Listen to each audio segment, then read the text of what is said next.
आता पाहूया बातम्या विस्ताराने। बहुचर्चित वक्फ सुधारणा विधेयक आज लोकसभेत मांडण्यात येणार आहे। आज लोकसभेत 12 वाजता हे विधेयक मांडल्यानंतर त्यावर 8 तास चर्चा निर्धारित केली। या पार्श्वभूमीवर भारतीय जनता पक्ष आणि काँग्रेस या दोन्ही पक्षांनी त्यांच्या खासदारांना पुढील 3 दिवस सभागृहात उपस्थित राहण्यासाठी पक्षादेश जारी केला आहे। या विधेयकावर एकमत होण्याची चिन्ह दिसत नसल्यामुळे हे विधेयक मंजूर करण्यासाठी मत विभागणीची शक्यता लक्षात घेऊन रालोआ आणि इंडी आघाडीच्या घटक पक्षांनीही खासदारांसाठी पक्षादेश जारी केला आहे। या विधेयकासंदर्भात रणनीतीवर चर्चा करण्यासाठी इंडी आघाडीतील पक्षांच्या गटनेत्यांची बैठक काल संसद भवनात झाली, तर आज काँग्रेस खासदारांची बैठक झाली।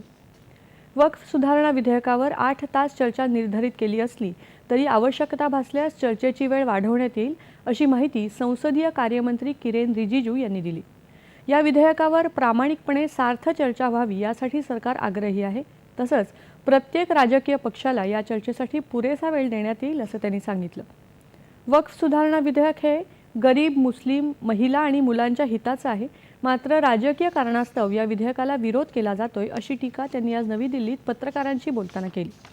जर विरोध करायचा असेल तर तो तार्किक असावा, प्रत्येक तर्काचं उत्तर देण्यासाठी सरकार तयार आहे असंही ते म्हणाले। इस हित में कोई भी काम हो और गरीब मुसलमानों के लिए, महिलाओं के लिए, बच्चों के लिए जो भी जरूरत काम है उससे हम पीछे नहीं हट रहे हैं। और जो लोग विरोध कर रहे हैं वो राजनीतिक कारण से विरोध कर रहे हैं। बाकी तर्क मैं सदन में रखूंगा और मैं ये भी चाहता हूं कि अगर कोई विरोध करता है तो तर्क पे विरोध करे और एक एक तर्क, एक एक सेक्शन का, एक एक क्लोज का हम जवाब देंगे। क्योंकि जब हम इस तरह का बिल लेके आ रहे हैं बहुत सोच समझ करके, बहुत तैयारी का साथ हम आए हैं और सदियों तक लोग याद रखेंगे कि नरेंद्र मोदी जी की सरकार में एक ऐसा बिल लाया है जिसने गरीब जनता का, विशेष करके मुसलमानों में, जो दुनिया में सबसे ज्यादा गरीब मुसलमानों का संख्या हिंदुस्तान में है।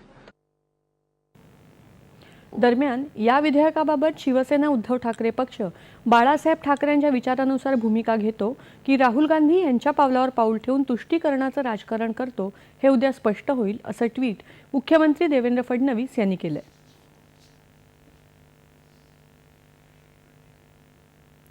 चिलीचे राष्ट्राध्यक्ष